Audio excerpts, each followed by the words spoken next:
Which chair do you want to sit on? The big one. All right. Do you want to sit on the big one? Okay. I like. Oh! We're back for another Q&A. We're back, guys. In the most haunted room. I know, it's absolutely freezing in here. It's terrifying. Yeah. But we're braving it for the fans. We're braving it for you guys. For you guys, yeah, exactly. So what's going on in today's video? Well, we thought it'd be a really great opportunity to delve in deeper about this room and also ask all those burning questions that you've left under the video. What was the title name? Is this our most haunted room? Yes. In the house? I think that was the title. Anyway, if you haven't seen that video, I'm going to put a link above. Make sure you check it out. But it is also our most famous room in the house and it deserves another video on it. So we thought now is the perfect opportunity. We're back in Cromwell's room. Shall I show you something really cool? Yeah. Cromwell left me a laptop. How modern of him. I know. It's weird, a 1576 room and then you bring an Apple laptop right in the middle of it. But Cromwell's not going to like that very much. No, but we'll have to ask him when we see him in a century. Yeah. Now's the time I think we should probably just crack on through because there You are guys have loads lots of questions to get involved with. And at the end of the video, we'll find out what it will take for us to sleep in Cromwell's room.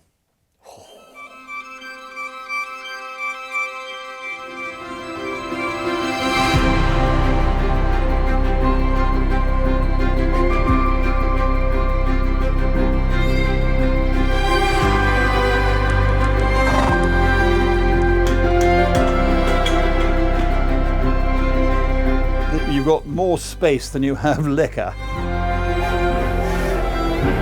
No way!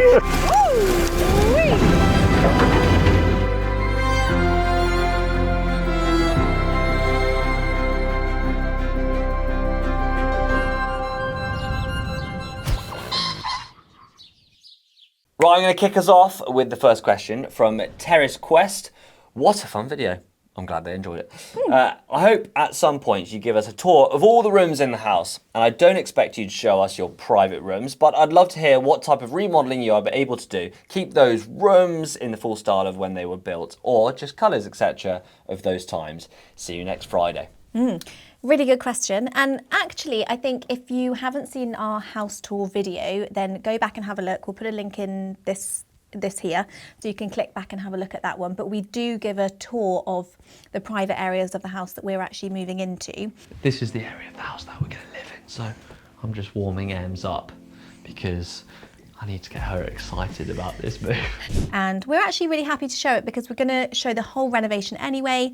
So you can see exactly what it's looking like now and then what it sort of progresses to look like, and hopefully the finished product when we move in and it looks like a proper home. So I'm super excited about that. So we will be sharing all of that. In terms of remodeling and what we're able to do and what we're not able to do, it's a really good question because it's all grade 1 listed, even though the part of the house that we're moving into was actually built in 1903. It's all in the grade 1 curtilage. So we are lacking in what we're going to be able to get permission to do. So structurally, we're not going to do very much. We are looking to change some bedrooms into bathrooms, vice versa. So there is a bit of remodelling, but essentially the rooms that are the rooms are staying as they are. It is just rewiring, replumbing to make everything safe and up to date. And then it's going to be new walls, new wallpaper, new paint, new carpets, new curtains, things like that. So it's a good thing that we're not doing anything too structural. We don't want to be knocking any walls down, but it's still going to be a huge, huge job. In terms of the style and keeping everything sort of as it was, I think we're really going to try and do that.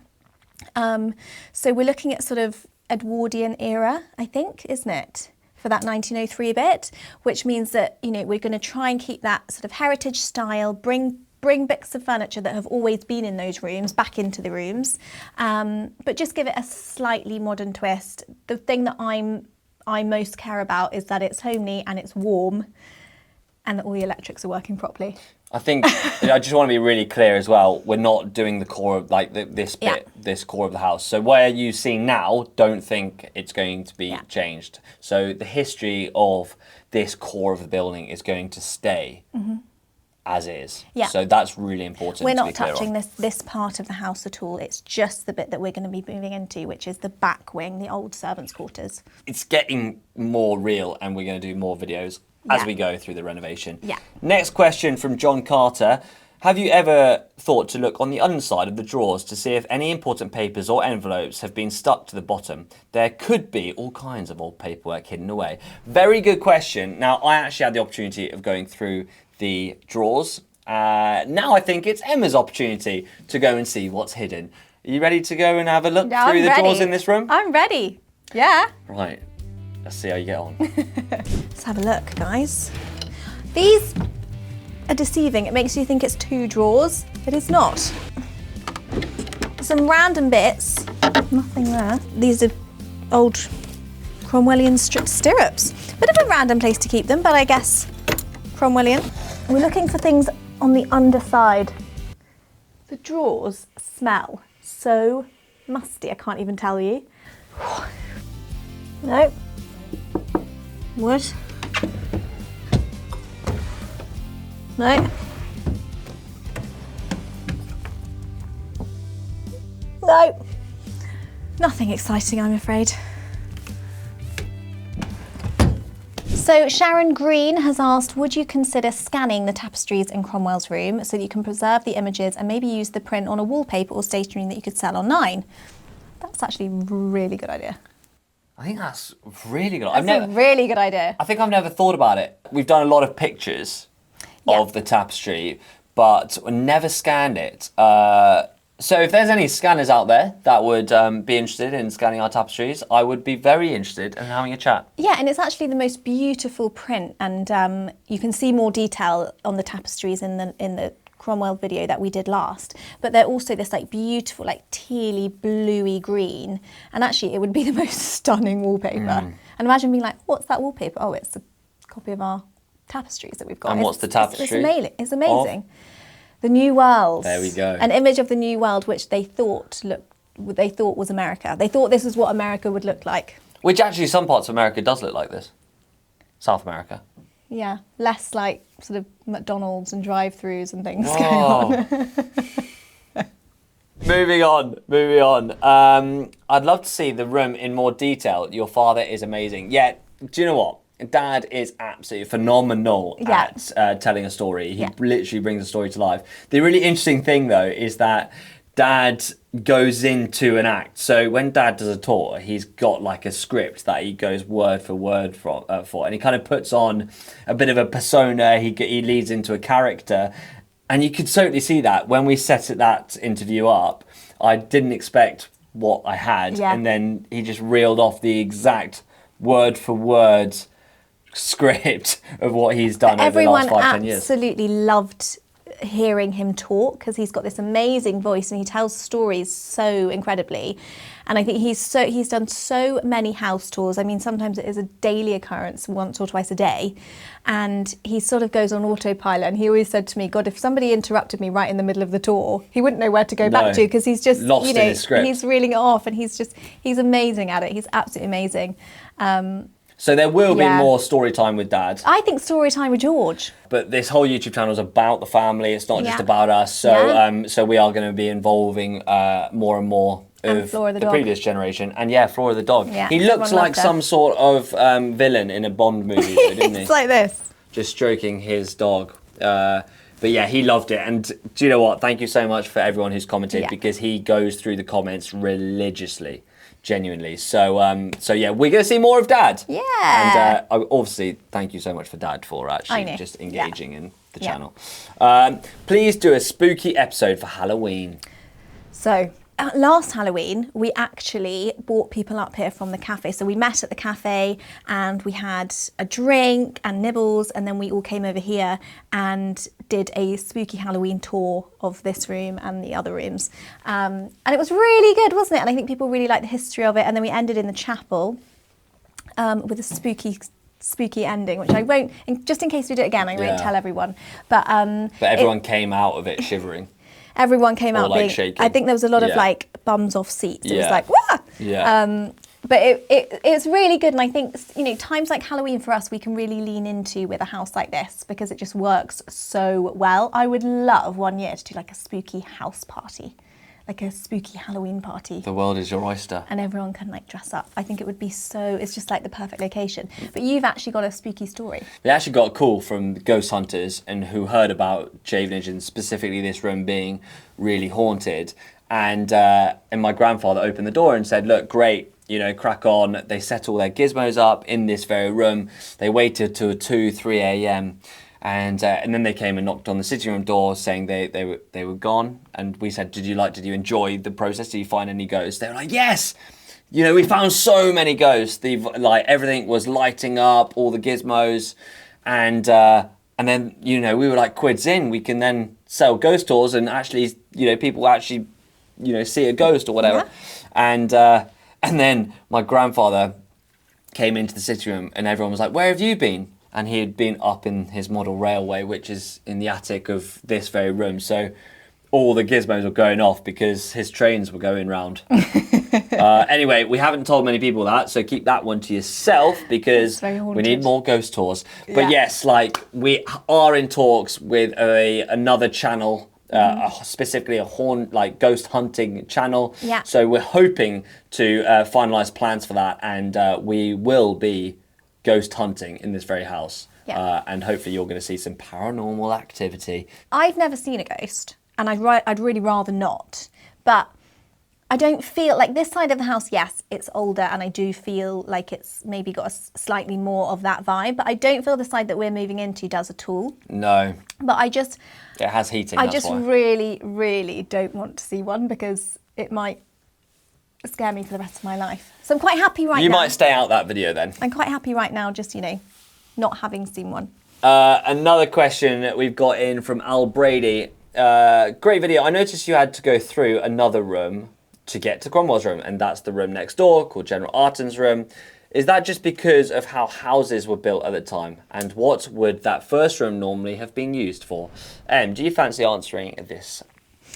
Yeah, so I think, if I'm right, in those times they didn't have corridors like we have now, and rooms would just lead from one room into the other room, into the next room, into the next room. And you can see that throughout this side of the house. You know, you go through General Arton's room to Cromwell's room, you go through Cholmondeley's room into Harley's room. And these days we think that was sort of really sort of slightly annoying. But in those days it was more about the hierarchy, and the further you were let into the house, the sort of higher up the chain you were. I think that's right, isn't it? That's correct, yeah.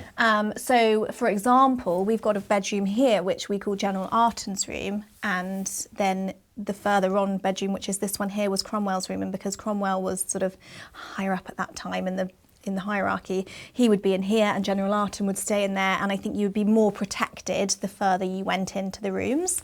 So it's really interesting. I always knew it was about sort of like the protection, but and you had someone, you know, in that room sleeping, so if anyone was to come, they would get there first. But actually, I didn't realise it was so much about the hierarchy, and, you know, nothing to do with privacy or anything. It was more to do with social. Yeah, and I didn't realise it actually either. So I did do some digging on that very question, and as MZ, like, absolutely spot on.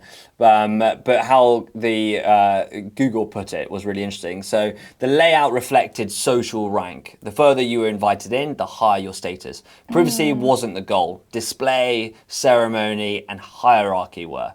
These connected rooms helped owners show off their status and hospitality in one flowing space. And I thought that summed it up really nicely, isn't it? Yeah, and I suppose, like, if you had, like back in the day, if you had your butler or, you know, your servant or whatever, or like a sort of bodyguard, they naturally would be there and you would keep coming through. So it's just a strange way of thinking. So I sleep in this room and you sleep in that room? Yeah, because you wear the trousers in the relationship, don't you, Emma? You like to let me think I do, but actually I don't. No. I wouldn't let that way. Anyway, next question from sdoll9448. Do you regularly light the fires in the unheated areas to prevent damp and decay? And how, when, why? Did your family decide to preserve, refurnish these ancient rooms? Were they empty? Did they have to buy things to put into them? It's all fantastic. No, it's all fascinating. Fascinating. Right, really great question. Yeah. We don't light the fires. Reason being is, I think more of from a safety perspective, we have 23 fireplaces in the house, and if we had to look after 23 chimneys, it would be a lot of work. So the risk of chimney fire is something that we're quite worried about. So we don't try and light all the fires. Is there a risk of damp and decay? Yes, absolutely. So what we do try and do is put a humidifier in the rooms that during those winter periods when it does get condensation in, we try and refrain from that. And the other thing is, you know, when my grandmother and grandfather came into the rooms, this is how the rooms was left. You know, so you're talking 3, 4, 5 generations. This room and next door hasn't changed. No. And that's the kind of mind-blowing thing, is that even the furniture, the drawers, the pictures have all been as they were 300 years ago. And I think they have preserved things like the tapestries because they have come down and been cleaned and things, haven't they? But I don't think in terms of like refurbishment, anything has been done to these rooms. So they really are, as you see them now, they really are what they would have been like if you'd walked in here 100 years ago. Which is absolutely mind-blowing, even to the floorboards. You know, the floorboards are as they were. Yeah, like Em says, the tapestry came down for refurbishment, but when my grandfather saw the cost, and I'm going to read you something now really quickly, because this is really interesting. If I can find it. Oh, hold on, I can't find it now. Oh, here they are.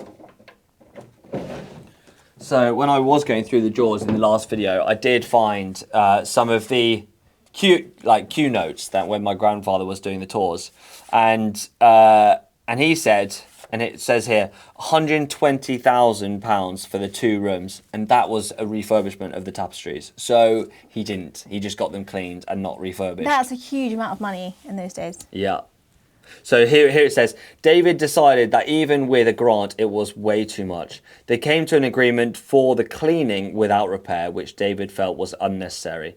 It was backed, Hessian, and hung on frames of lattice work, rather than the 2-inch nails that had been initially used. And it was hung in the V&A, wasn't it?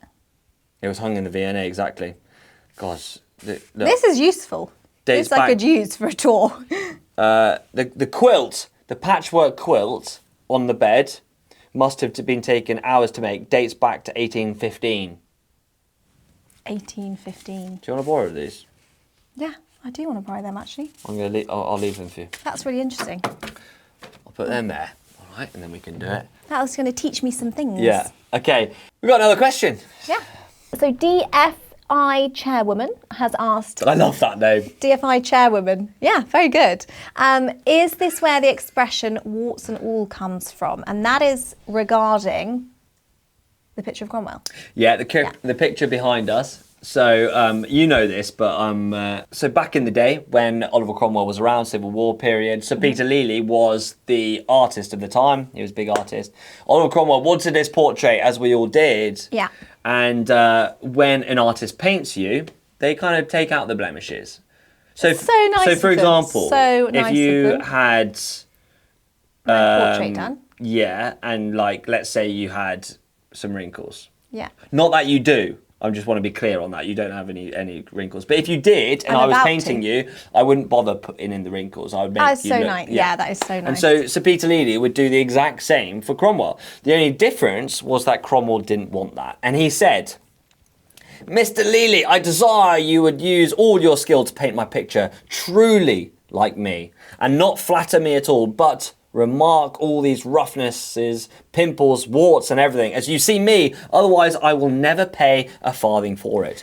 So Cromwell went on, he wanted a realistic, not a flattering one, and over time the phrase warts and all came to mean to show or accept someone or something truthfully, including all faults and imperfections. So that painting That's not the original. I wish it was, but that's not the original of Cromwell. That is exactly where the saying "warts and all" came from, and that must have been exactly what he looked like then. well, Peter Lely did hide. He was cheeky and hid the warts and all in the shadow. That's not very good, is it? He's gone against. He said he wasn't going to pay a farthing for it. A farthing. A farthing. A farthing. Yeah, he wasn't going to pay a farthing for it.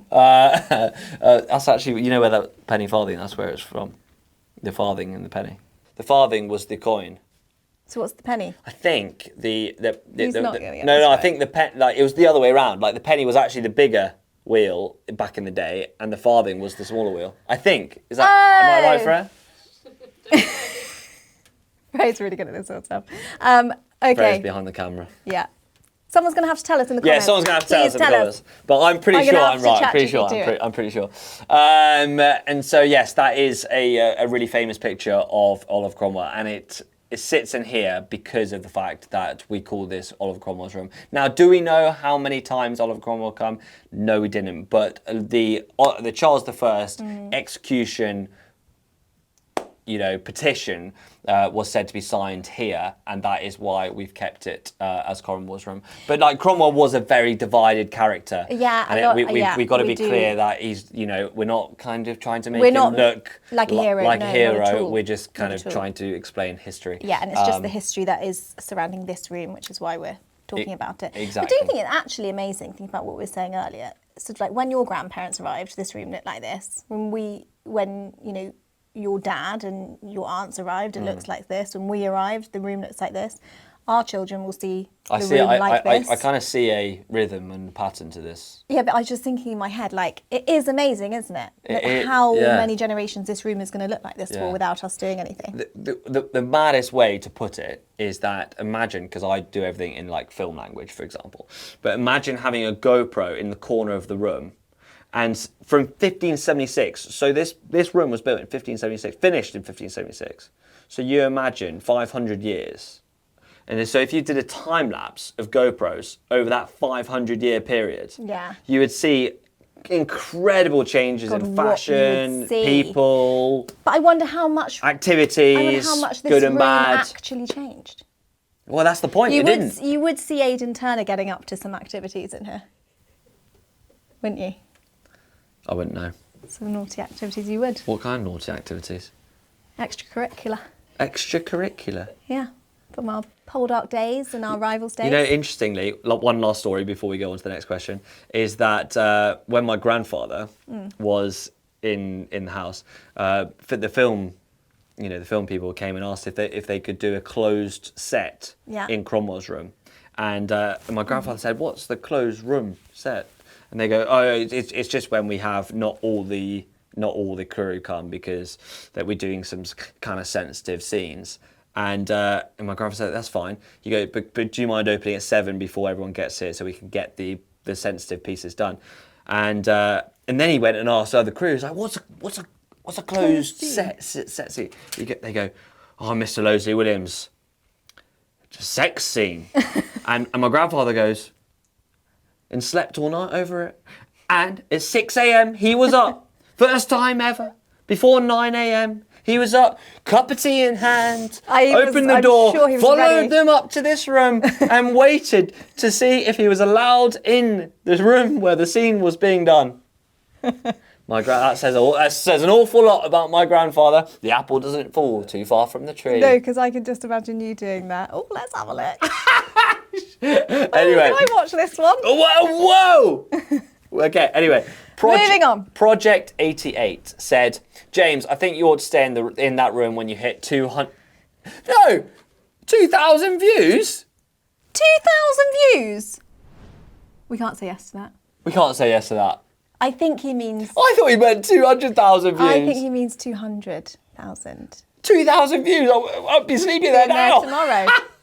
No, I think genuinely, if we can get up to 200,000 subscribers, we will give it a go. So can you please share this video?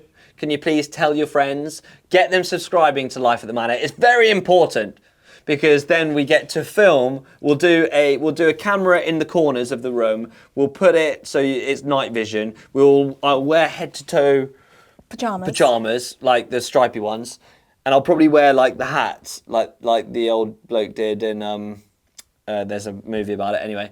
And we'll have to wear so many clothes because it's so cold in here. Yeah, and Can we bring the dogs? Or we're gonna go completely naked. Not naked, but I think I'll need it. Not raw, but you know what I mean. I think I'm gonna need a bit more than that. No, 200,000. What you? Well, we'll have candlelight. Yeah, we'll have candlelight and a hot water bottle. And a hot water bottle, and that's it. I honestly think I'll last an hour. Well, if you guys want to find out, then make sure you hit that subscribe button. 200,000. If that happens. Okay. Right, we're gonna leave you with that. We'll leave you with that, guys. Guys, I hope you enjoyed another episode of Life at the Manor. Slightly different, but I think the Q&As are good. Reason being is because we want to create a community that is actually getting out what you guys want. And I think it's very important that we create the content that you would like to see and also answer the questions that you ask. And I think we learn stuff as well from doing Q&As, because if there's a question that we don't know the answer to, we'll go and find it out for you guys. So it's really interesting, and I love doing the Q&As. I think You're it's good fun. at it. I also think there's a podcast on the horizon. I think there's a podcast on the horizon. Oh, we may have already filmed an episode. Who knows? Who knows? See you next time. See you next week.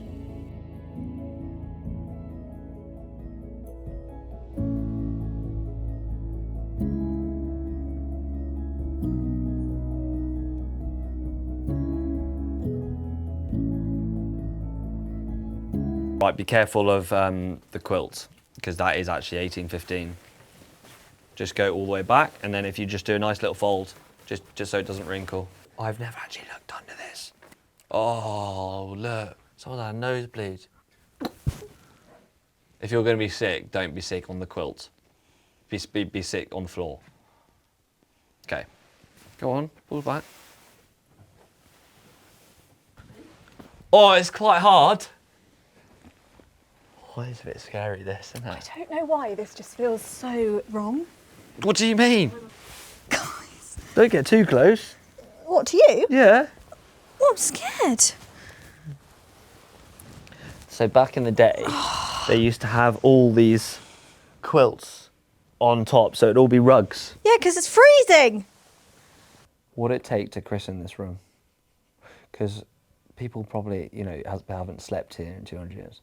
Imagine the last person to actually, But it's not going to happen. It's too cold.